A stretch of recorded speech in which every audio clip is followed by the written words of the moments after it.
So I'm going to talk about the fact that this is just drawing. It's nothing complicated. It's not. We shouldn't overthink it. We shouldn't put pressure on ourselves to meet expectations, to be right, to be perfect. But we do. I mean, we're told to think like that. We're told to look at the masters and learn from the masters. We're told all this technique and skill is important. I mean, we must learn those things before we can do what we want to do. But I just want to draw. I don't want to spend 10 years learning how to master anatomy. I just want to draw. And that's the thing, people, the ego, all that sort of stuff that comes into this, the fear. I mean, the fear comes from this expectation thing, and being fear of failure, or fear of being judged or compared. But there's an ego element to it as well. Those that acquire the skills, that spend the time doing it, develop this ego. You look at any of the tutors on there, there's one or two on here, you look at them, and their ego is, all to see. What I mean, and whether it's in the work or whether it's in them, in the individual as well, you can see that.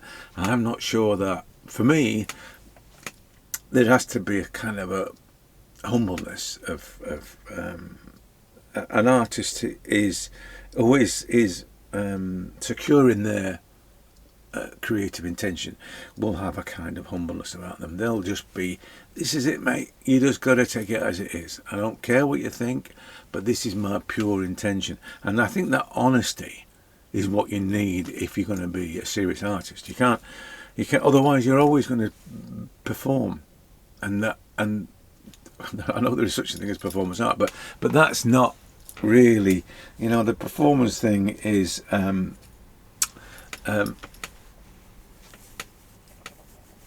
it's a facade, and that's the problem.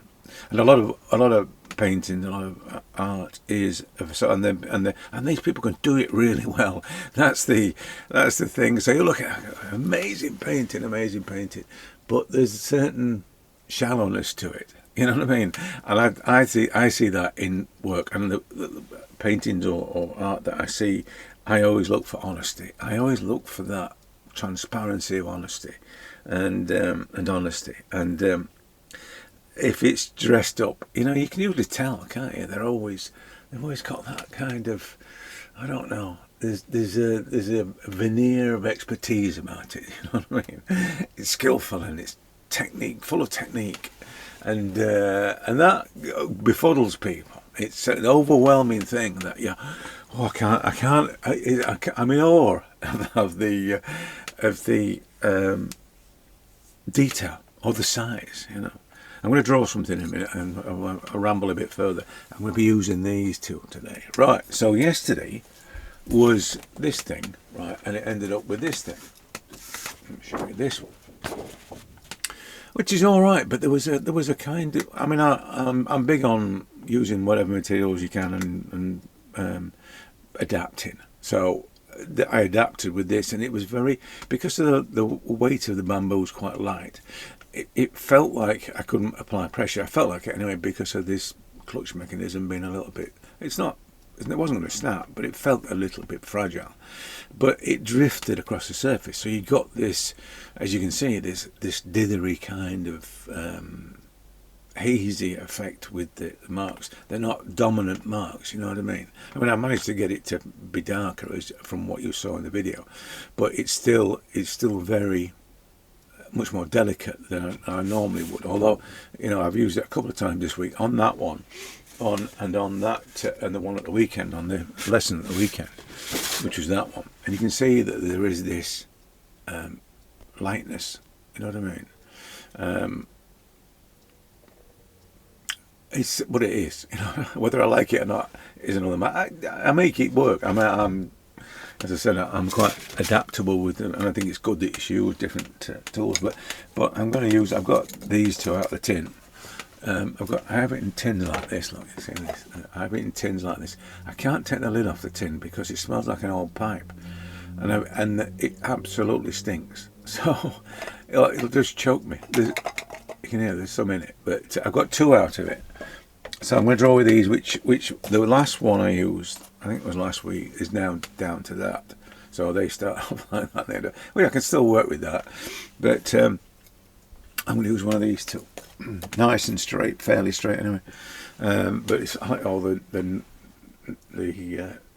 joints and nubs and things on there. It's quite, you know what I mean. When I've got all of it. This is a tool in my hand, right? To draw. So I'm going to draw this, and it'd be interesting to see the difference, you know, in the way it works out.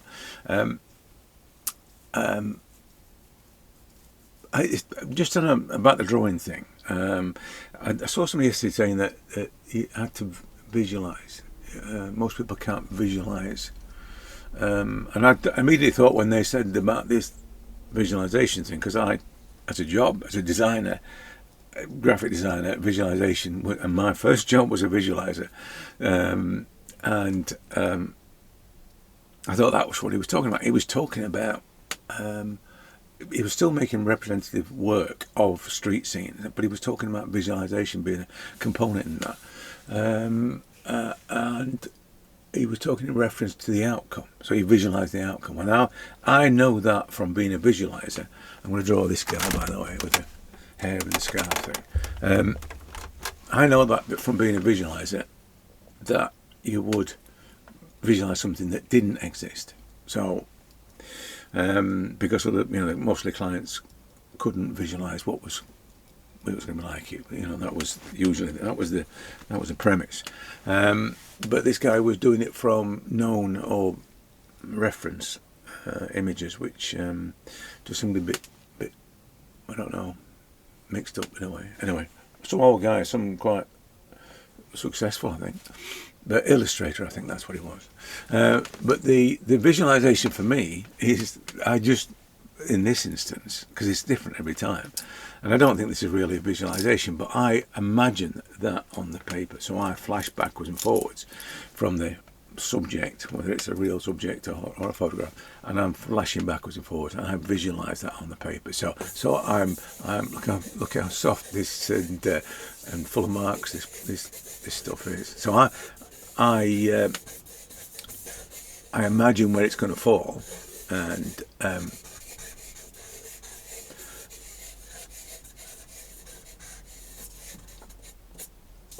so I have to do this when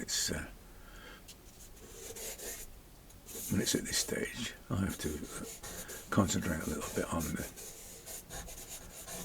where things are going to fall. Okay.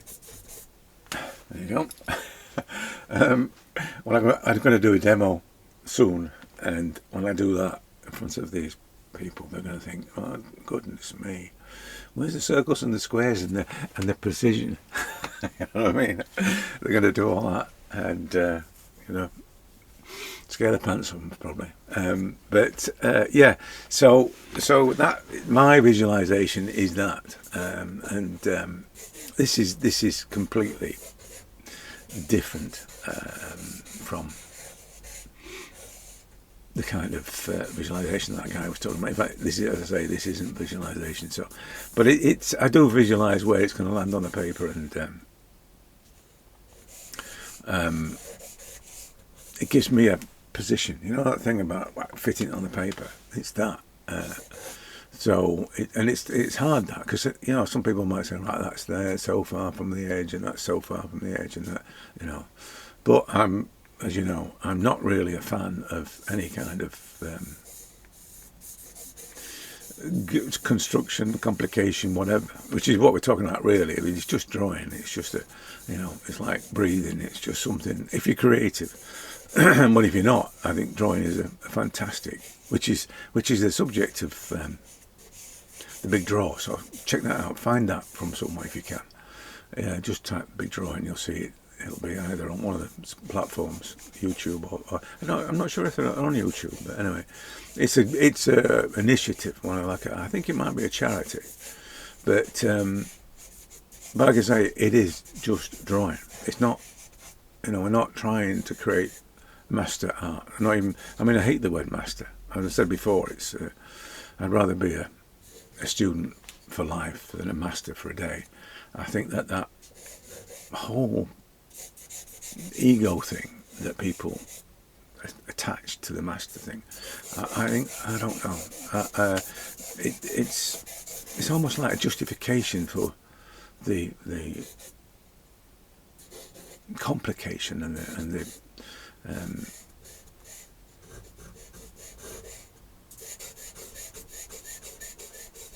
the overthinking that they require of well, I suppose of themselves and of other people, because now more often than not these masters become teachers. So,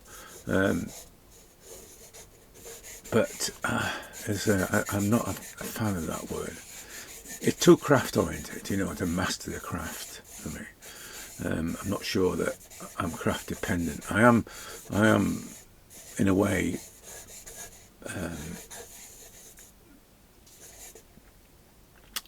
Functioning, I suppose, in a sort of craft sense, and it is fundamentally craft-like in what I do, and I make my own charcoal, which is probably a craft. You know what I mean? That's definitely a craft, isn't it? It's like baking, and but I don't know. I think that. The word master and it's applied liberally, you know what I mean? And self-appointed sometimes. I love that bit, oh, I'm a master. Yeah, right, mate. All right, mate. But you do get that. You do get those people. And then that's the ego thing. And all that then does is perpetuate this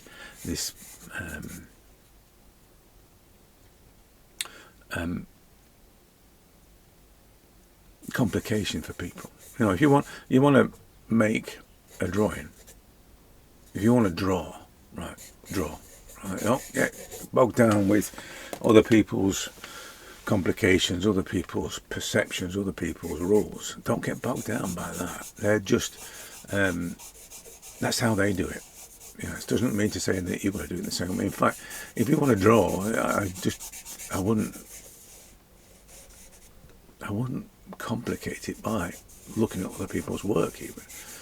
Sometimes, and I've got friends who've done this, you might see some great work and be inspired and think, well, I want to do that. See, that's a difficult word there, right there. Inspiration doesn't come from other artists' work. It comes from the subjects that you choose to capture, to respond to. Inspiration is not looking at other people's work.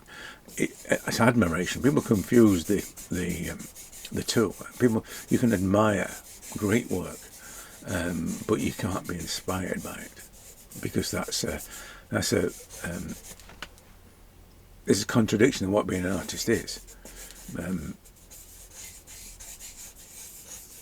Being an artist is a unique experience and unique expression.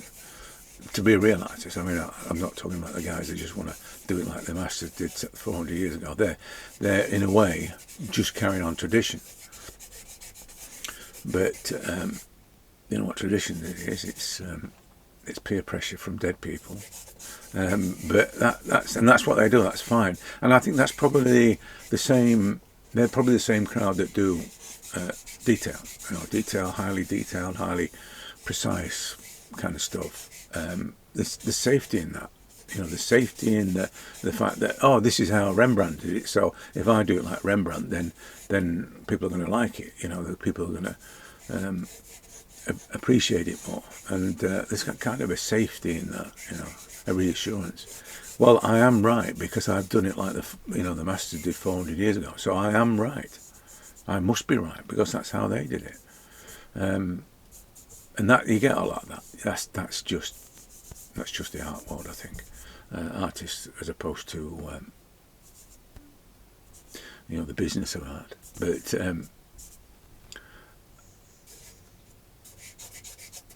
if it can just be about pure creative pure creative expression, then that's the nearest you're going to get to being truly creative. If it's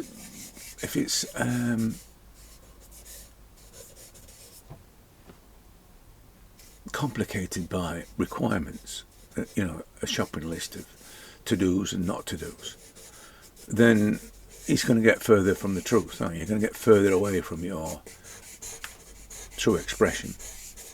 But like I say, you can certainly be in awe of great work, and you can admire great work, but and it can be an influence. That's another thing. Great work can be an influence.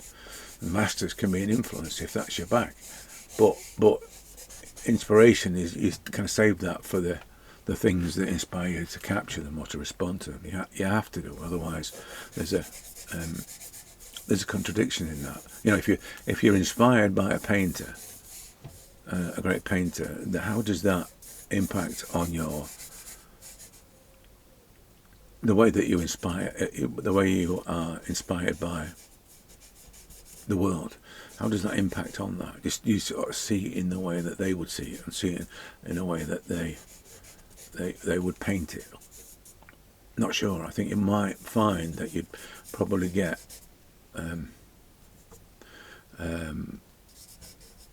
well, you probably have less of a real connection and a bit more of those are the subjects that so and so painted, or those are the ways that they painted those subjects, and then you'd be looking for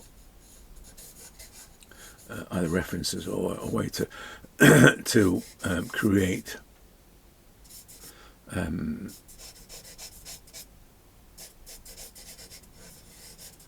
subjects or situations that mimicked the opportunity to do it like they did it. You see that with some, I've seen these courses that'll say paint like the masters or draw like the masters, and they'll draw the same subjects, and the way they draw them is in a, well, the whole point is to draw like them, but there will be almost replicas of traditional old masters. I don't know. I say I'm the nearest. I mean, I'm fairly shallow in my old master experience. It's sort of Rembrandt, a bit of Rembrandt, a bit of Sargent, a bit of Zorn, a bit of Sorolla, and all that. And that's about it for me. I mean, I don't really crave to know any more than that. I think people who do want to know stuff like that, and I see, fetchings and all that sort of thing. I love all that. Although the fetching stuff is a bit, and this is a bit of fetching, isn't it? The fetching stuff is a bit too etching for me. It's like there's a lot of precision in what he did, even though there wasn't, and there was this distortion, a bit like this, in his portraits. There was still a hell of a lot of precision in it, and because it was an etcher, the skill that required was amazing. Reverse etching. I remember having a go at that once, and that's a messy old game, is that, and it's a skill. I mean, as I say, drawing in reverse, it's mad. When you think we were talking about typefaces yesterday and all the stuff that I learnt about typography, because it was part of the course then. I don't think it's so much now. It was the max skill typography, and then it got reinvented by a new generation that thought they'd invented typography, but hot metal casting for me was the induction. I remember going to a local newspaper that had a hot metal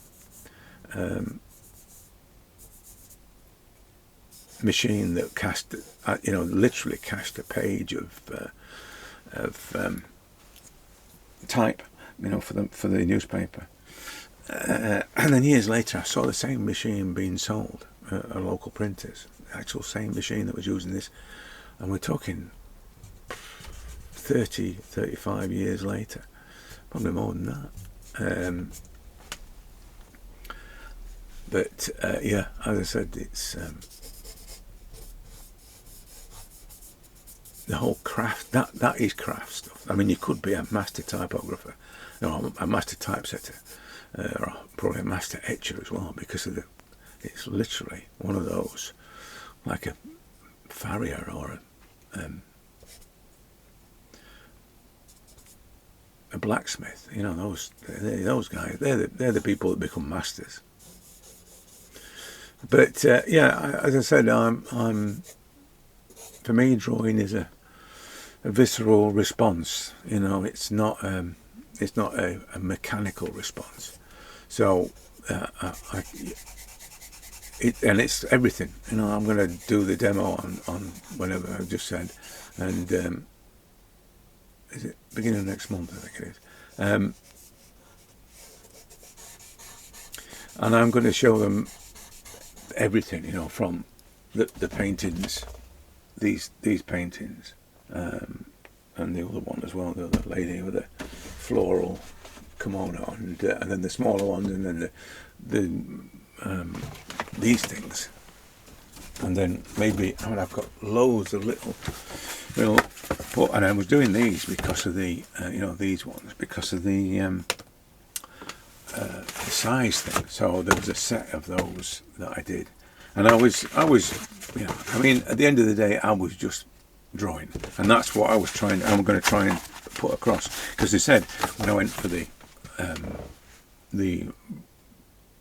no, it wasn't an interview, but it was kind of like a preview thing, when I went and said, right, I'm going to come next month, get some questions together, and I said I worked in all these different mediums, and one of them was oil. I don't work in acrylic because I haven't got it, but I would do if I had acrylic.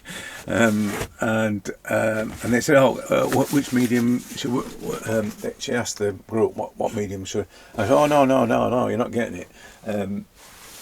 Everything is drawing.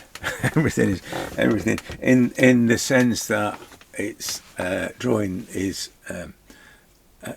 based in observation. It's based in and your response to something is the marks that you make are based in that observational and the observational world. And that if you so everything, it doesn't matter if you're painting or drawing or you know, using charcoal or whatever, it's always going to be about those things, to observe and to respond.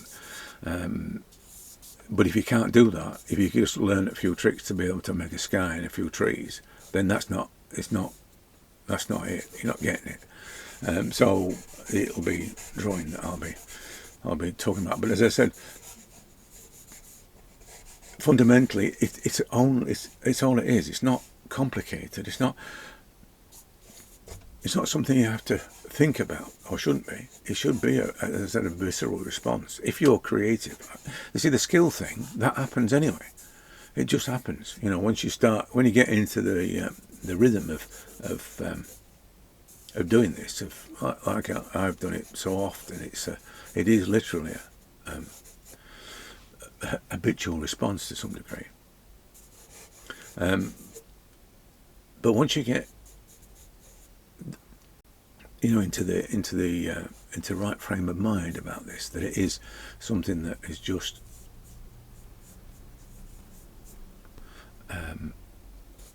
a human response, and you let that response then drive everything, drive the way you respond, skills they come anyway. And the thing about it is that if you've got that kind of thinking, and that it is your response to something, but your response to something requires a level of technical skill. You'll go and get it. You'll go and find that technical skill, but you won't be looking for it before you need to use it, if you know what I mean. So you won't have a tool shed full of tools that you'll never use. You'll get them when you need them, but how often will you need them? Whereas with this kind of approach, you'll gather tools, appropriate tools, as you're working on, and then the tools will depend on you, because you might not have this thing about technique and precision and all that sort of stuff. You might not have that kind of brain that can absorb and work with that kind of stuff. You might not have that kind of brain. Your brain, even though you want to draw, it doesn't work in that way. But to think you've got to get those things together before, got to gather the tools before you start doing the job, it's a bit mad, that, isn't it? You know what I mean? You don't know what you need until you get there. So I'll take everything. So when I get there, and I don't need a hammer, and I don't need a wrench, and I don't need a screwdriver, but I need this one. But you've got all these tools. You went to the trouble of getting all these tools. You went to the trouble of buying all these tools. You went to the trouble of keeping all these tools. For what?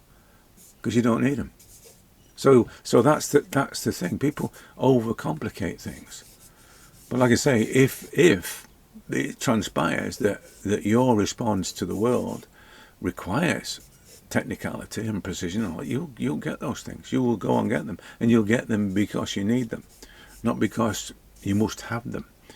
The ownership of skills and the ownership of technique is another one of those complications that's forced on us. You must be able to do this. If you can't do this, then you're not an artist. We get that all the time. And that's other artists mostly doing that to you. It's not the Muggles. The Muggles, all they're bothered about is how real it looks. All the Muggles want to know is that it looks like a photograph. That's how the Muggles judge what we do. But other artists will impose on other artists the idea of skill being the gateway to your creativity and all that sort of stuff, and that you should study the masters, and it's all about inspiration and everything else. Other artists will force that on you, and I dare say that truly they're probably not artists if they feel like that. Because I've met real artists and they never talk like that. And by the way, those real artists that I've met are nobodies, and that's the sad truth. It's not the nobodies. The nobodies that these people that have I dare say suffered for their art, or however you want to describe it. Those kind of people who have that thing about, let's say, people have nothing to lose, have no fear. Then these people have no reputation and no way of earning money from what they do. So they're gonna, it's a bit like me, they're gonna be true to themselves, because what else could they do? So that right there is the essence of a great artist, and they'll probably be recognised when they're older. They may not. I mean, like I said about my stuff, I'm damn sure that it'll end up in a skip, but I don't care. That's not the point, of doing it, really. But that's, as I said, that's the thing with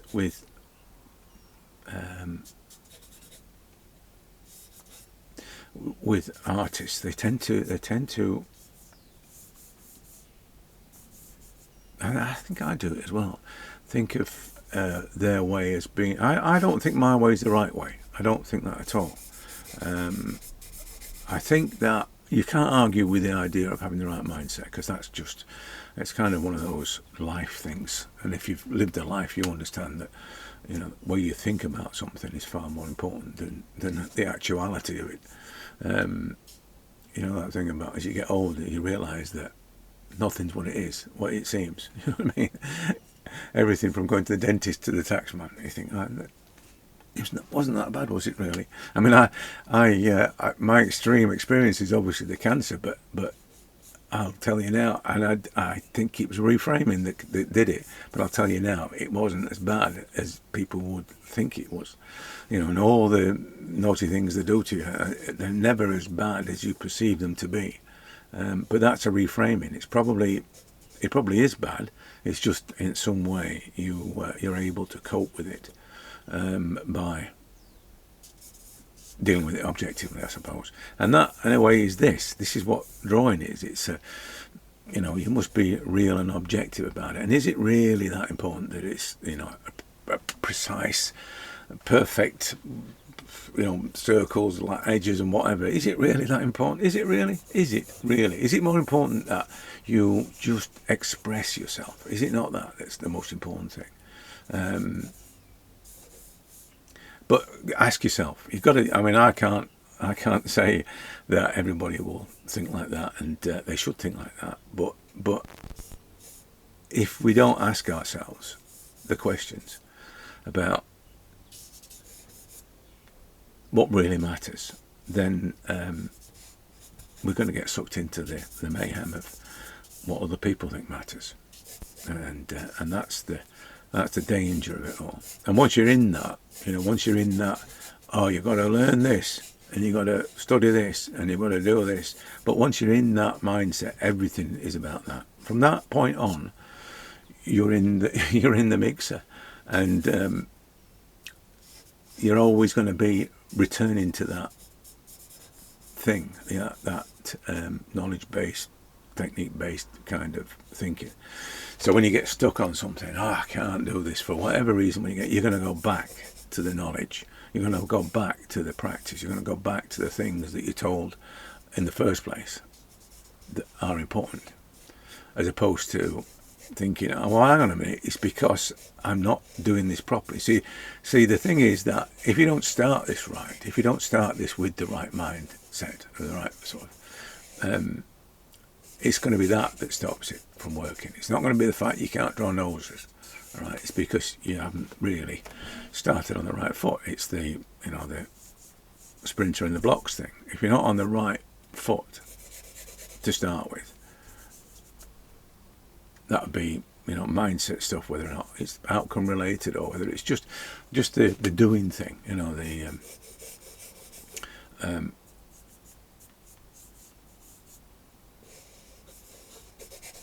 the materials, the paper, the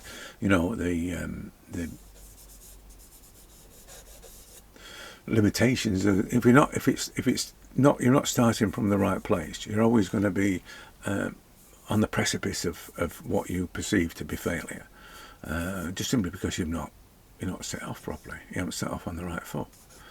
That's not. I mean, all this stuff is common sense stuff. It's not. You can complicate it as much as you like, but at the end of the day, we can all relate to the simple, and we can all relate to the obvious and, as I say, common sense. But we choose not to many times. I mean, that's the thing about doing this, and I'm talking about the ego thing, but because of people needing to prove something, that they're technically this, that and the other,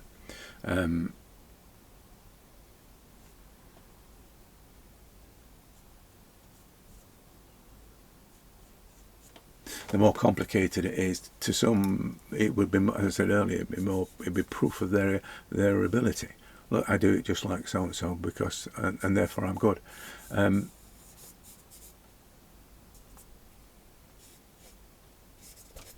But as I said, it is just drawing. It is just the thing that a child does when you put a crane in their hands, and the thing that you would have done for the same reason. And whether you did it on a bit of paper or on the walls, it would have been exactly that, a pure creative intention. Not complicated, not thought about, just done for the enjoyment, for the pleasure, for the whatever it is that drives us to do this.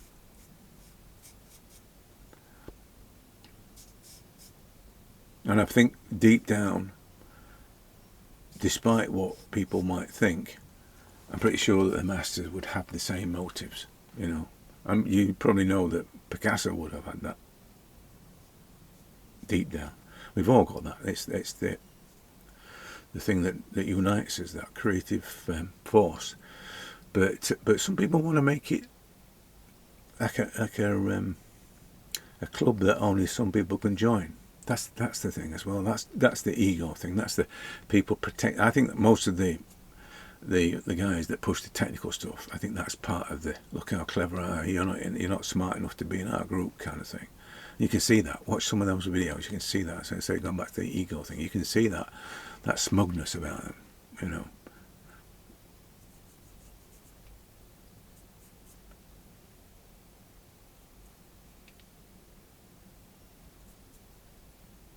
I can understand it though. I can understand that because there's a.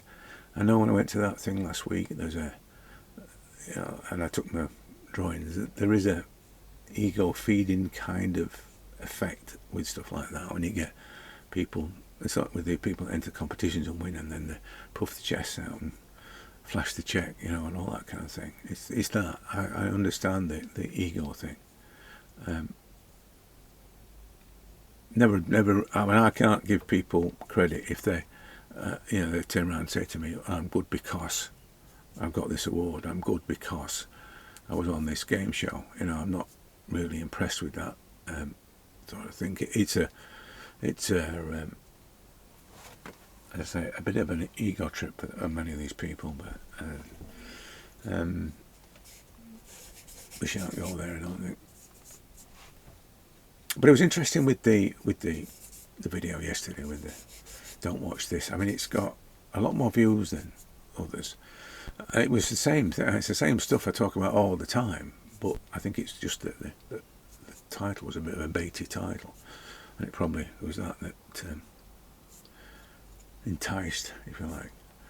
YouTube's doing its useless, usual nonsense as it does. You know, written by fools, kind of thing. But it's not something you can legislate for, the stupidity, but it does its normal thing. But it was just interesting that, you know, I like the idea of and this is one thing that, you know, I talk about the basic desire that we have. The other thing I think that is paramount as an artist is the questioning, is the difference. It's the non-acceptance thing. Out of all that, I think that's the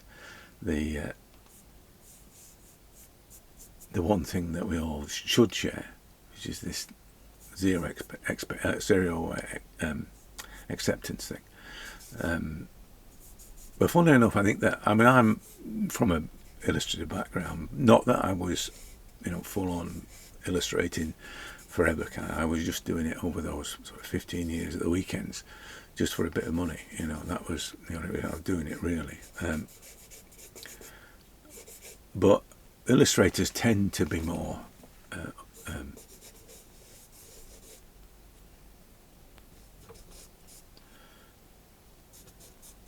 I don't know the word's accepting, but they tend to be more wedded to the known. You know what I mean? It's like technique comes to illustrators easier than to people who want to be painters, because it's outcome driven. So techniques are the route to this particular outcome. So you'll get illustrators who then want to be painters and call themselves painters and fine artists and what. Like my mate who was an illustrator, great illustrator, and then wanted to be a painter and couldn't do it. But he couldn't do it because as an illustrator, you're kind of used to getting paid for when you do it, and you're always told what to paint or what to illustrate. Or if you had a good job, then it would be, I want you to create an illustration that communicates this. And that, you know, that's, I mean, I was the art director and I was commissioning illustrators. That's what I'd say. I need an illustration to do this. And you'd choose a illustrator with a particular style. But then coming from an illustration background, he had problems because there was no one to tell him what to paint, and the only thing he could do, and he wanted to get paid, and the only thing he could do was do what everybody else did. And it didn't work because there was too many people already doing what he was doing before, and what he was doing, he wanted to do already, because he was copying the people that he admired in their, you know, their choice of subjects and their execution and stuff, and they've got that market covered. You know, he's just becoming a lookalike, which is a danger if you're, you know, too inspired by. But he was an illustrator. That was, you know, it's a commercial mindset. How to make money out of this is the, you know, the commercial mindset that an illustrator has. But he could, technically, he was amazing, and still is. I'm sure he doesn't do it now, but he's a potter now, which is good. You know, that's the best thing he could have done. I've not spoken to him for a long time, but it was the best thing you could do. Take your creativity into something else. Let it, you know, something that an unknown world, and let your creativity flourish. That was the best move he did. I'm not sure how successful he is with it, but it doesn't matter, does it really? It shouldn't anyway. And but like I say, illustrators have a propensity for technically advanced or technical and skills, and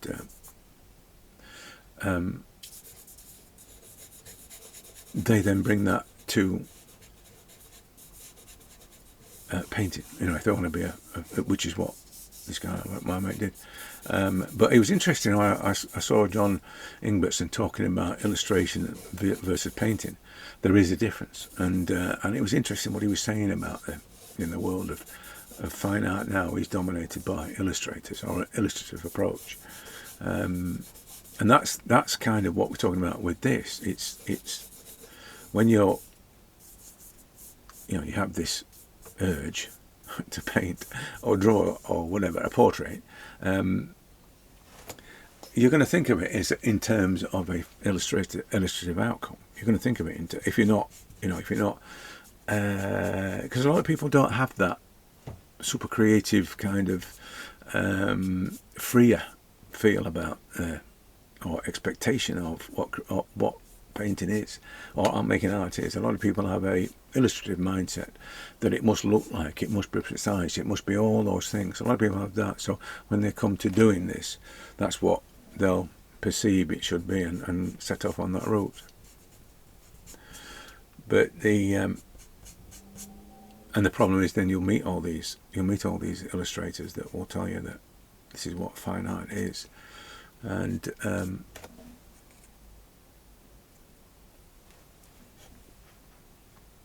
the desire to make work, the desire to just simply draw, will be overwhelmed by these rules and expectations and requirements. And you'll have a go. There's no doubt about it. I can see in the people I come across there. The linear mentality. I think that's the first thing about drawing, is that it's lines. That's what they perceive drawing to be. It's not mark making, and even mark making is probably a little bit too restrictive.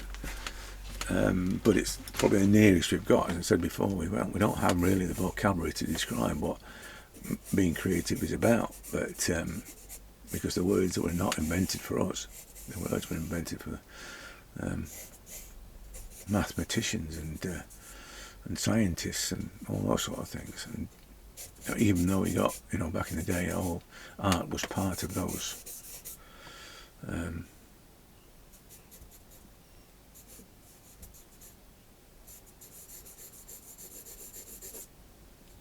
Part of those things, sort of Da Vinci and all the rest of it. But as I said, it's when people come to doing this, it is definitely about replication primarily, and then perhaps they'll then let themselves drift off into something. But at that point, it is contrivance. It's the guys that put the blue marks across the portraits when they're painting them. That thing. Those blue marks should have been there in the first place. When you draw something and it's precise and all that, and then you destroy it with putting something over the top of it, it seems a little bit like that should have been there in the first place, kind of thing. It's almost like, as I say, a contrivance of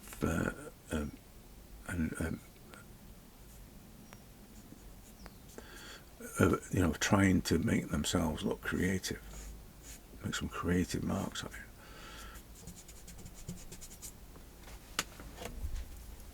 it. But having said that, if that is their response, then fine. That's fine. I don't see anything wrong with that. If that's how they want to respond to a face, it's fine by me. But I do think that the creative thing is not a contrivance thing. It can't be, can it? It can't be. If it's coming from your soul, it's like, it's not deliberate, it's not thought about, it's not practiced. It just is. It just becomes. But all that, as I said yesterday in the video about you shouldn't watch, a lot of the things I talk about is like really, I don't know. I think it's. I don't. My thing is just, as I said before, I just question everything. And that is, somebody called me contrary, he said. It wasn't about this, it was about how to live a happier, joyful life. And he was talking about how, to be happy. And I know I made comments, obviously, because that's my thing. Living whatever time you've got left, or however long your life is going to be, it's got to be happy first and foremost. There's no point in living an unhappy life. Change it if it is. But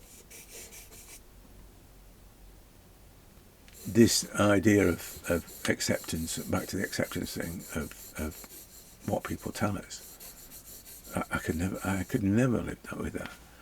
I could never. It's not in me. It's not in me to say, yeah, you're all right, I'll do whatever you say. I'd be useless if there was conscription when I was younger in the UK and they put me in the army. I'd be useless in it because I have a terrible. It's not authority that I have problems with. It's just stupidity. I'd always go and walk in that direction quickly. Why? And I understand about them, why armies do what they do and why they train soldiers the way they do and all that, and why they have to be under a certain age when they've got, a young male under a certain age has a certain mindset, and I understand all that. But if I was doing it, like if I went to art college, proper fine arts, I'd be. Although I wouldn't be so bad these days, because these days they don't do what. If the sort of thing you get in Florence or whatever, you don't get that in the UK universities. It's a case of, in fact, they told Jackson that if he did anything, painted, realistic painting, and for his final year, he wouldn't pass his degree, so he couldn't paint in his final year. So it wouldn't be that bad if I went, because I'd just do my own thing anyway. I might paint and not pass, but that's not really a problem, is it? But the idea of doing it someone else's way or doing it as I'm told, that's not me at all. That's not me. If my dad was alive, you could ask him and he'd just say exactly the same thing. No, he never did what he was told. Which I'm quite proud of that. He never did what he's told.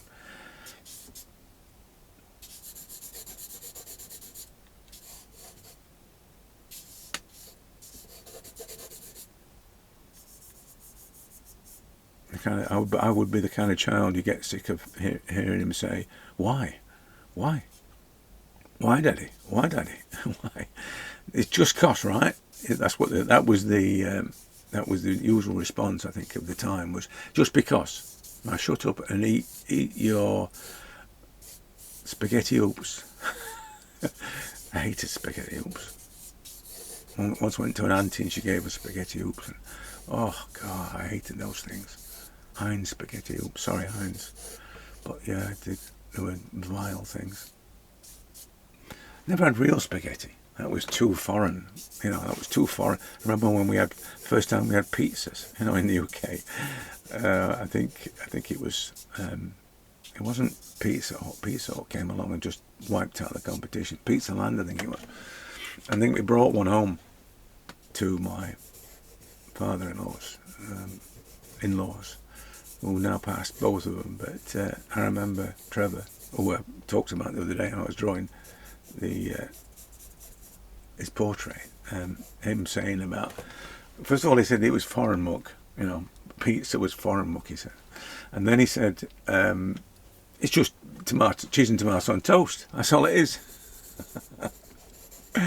It's great, isn't it? I mean, it's not exactly. I mean, his idea of haute cuisine was a tin of corned beef and chips. Fantastic. Just everything. The Nick Parks and the Grand Out, and in fact, if you think of Wallace, right? That was my father-in-law. He was very much a Wallace, which is where I think Nick got the inspiration from. I like a lot of these things that reality, real life sparks so many things. That which is what I'm talking about now, which is the drawing. You know, if real life, as opposed to, you know, painting from 400 years ago, if real life can inspire you like that, what greatness can you reach? I mean, I don't think people understand the genius of Nick Park, you know, and what he did with Wallace and Gromit, and how he penetrated the globe, you know, with these two little characters made of plasticine. That's just staggering, that, isn't it? And that's not, I mean, it's probably in the great tradition of cell animation anyway, you know, and that was his thing, wasn't it? I mean, before him, the company he worked for, Aardman, did the more thing on the Tony Hart thing on BBC television, which was a heart attack, and it wasn't called a heart attack, was it? What was it called now? Anyway, with Tony Hart and the little character Morph was made on there. We got up to all kinds of things, and I suppose that inspired Nick Parks. But as I said, it's real life that fed the true inspiration to him. The inspiration to make it, you know, and then physically do it, was that we got from the Morph. It was, you can make this out of plasticine on your kitchen table kind of thing, and that triggered him to do it, and in turn to take inspiration from life, which is probably how it should be, you know. And if you could apply that to looking at the old master's work and be inspired in that way, if you want to use inspiration as the adjective, but it's not. It's like, you know, this can be done with a brush and paint. Is a comparison to Nick Park. This can be done with oils on a bit of stretched fabric. But life is what will feed that. Then yeah, I suppose. But the trouble is that looking at old masters, and this back to this technical and complication thing, that's what that brings. It brings, well, how did they do that? Then all of a sudden you're doing master copies, as if in some way that's a thing that's going to unlock your creativity. Your creativity is already, it doesn't need unlocking by trying to work out how an old master did it. He did it the way he did it, you know. And maybe it may be that he did it in the tradition of other people, how other people did it. And, you know, then all of a sudden you're locked into this cycle of centuries of repetition and replication and doing it only one way, and nobody's going to come along and challenge that. As I said earlier, there is safety in that kind of approach. There's the other artists did it like this. A great artist did it like this. So if I do it like this, then, like I said earlier, I'm going to be judged to have succeeded.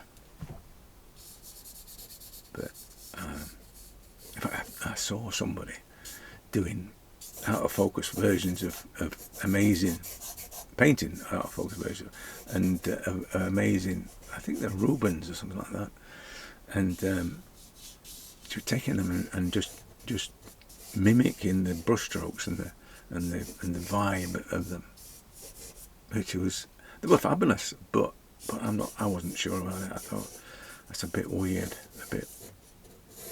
I always think that there has to be you in it. At the end of the day, of all the things that matter in doing this, the one thing that really matters is you, and that you're the fundamental, the core of this is your creative soul. That's right down. So if you would drill down through any work of art, somewhere down below, underneath all the technique and the skill and everything else, and the materials, somewhere down below is a unique soul.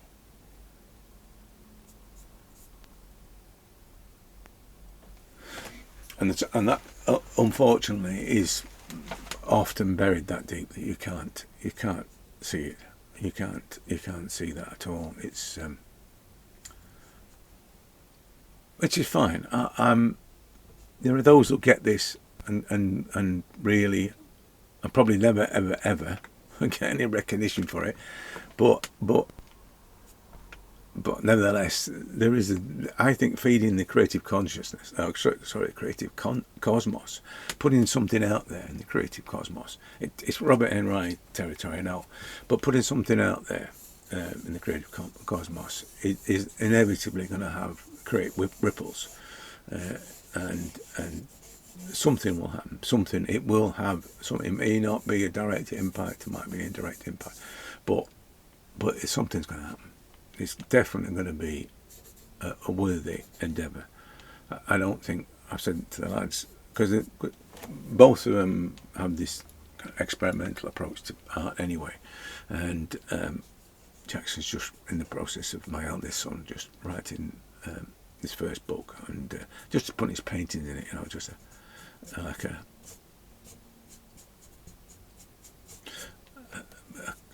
chronological diary almost of 2 years worth of paintings. Always 100 paintings, I think it was. It was a surrealist, so it's quite a deep and powerful thing. And the proofs came back the other day, and they're amazing.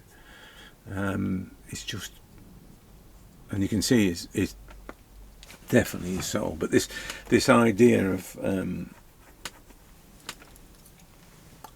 mistakes being a problem, or not being right, or just doing it and nothing comes of it, and feeling that it's a waste of time. It's not. It can never be. No creative activity is a waste of time. It either feeds the cosmos, or it feeds you, or it does both. Or if you're lucky, it touches somebody else. It touches somebody else's life, and makes an impact in that way. And it can do all three. It can do all three things. But it's never a waste. No. But it has to be done with the right intention. All this sitting down and practicing noses and things. That's not what I'm talking about.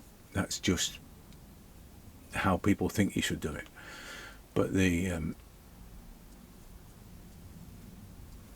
create something is the I think it's the people talk about having a gift. That, and I hate it when people say, "Oh, you've got a gift." I hate that. I think it's like somebody else's fault. You know what I mean? But the gift that we've been given is this opportunity to create something from nothing. Now that's a gift. We have this opportunity, and that's been given to us. I'm not saying by or what or whatever, and we shouldn't squander that gift on trying to do it like somebody else does it, or doing it to somebody else's requirements or rules or whatever. I did it when I first started doing this, and I put something out. I said, if you've got the opportunity to make something or create something today, do it for yourself. Don't do it for anybody else. And I got some stick over that. I don't know why. It just seemed like an obvious thing. Doing it for yourself is the most important thing. It's the only reason I do it. I don't do it for anybody else's benefit. I just do it for me.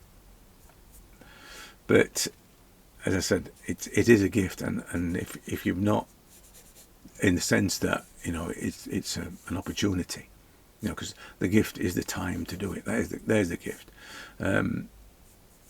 Plus the fact that you've got a creative urge of some kind, or creative will. But as I said, you gotta do it, haven't you? You gotta do it. You gotta ignore the people that say, "Oh, you must do it this way." Or you gotta ignore all those sort of people. You just gotta do it. And if it's not to their liking, that's tough. It's not about them. Anyway, I'm done with this. So apart from a bit of teasing and things, can you see the difference in the way it works? Though it works completely different to. Maybe it's not completely different, but there is definitely, it's much bolder than that. Anyway, I just need to. I think today is going to be a few of these, and it's going to be probably getting looser and looser. I think today, because I feel a reset coming on, with all the drawings I've done recently have been a bit too.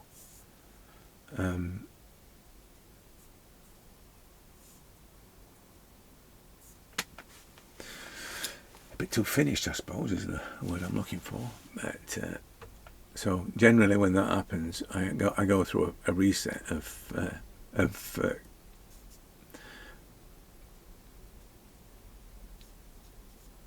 just scribbling. I think it's probably the best way to describe it. Scribbling, make your marks, just respond in a very instantaneous way. That's what's going to happen, I think. It feels a bit like that, as I said. It feels a bit like I need to do that. So resets tend to be mad. In fact, what I'll probably do is I'll put all the resets into one. If I do a reset this morning, I'm going to do it all as one, and it'll just be one big video. Right? Say I'll love you, leave you, and I might see you later.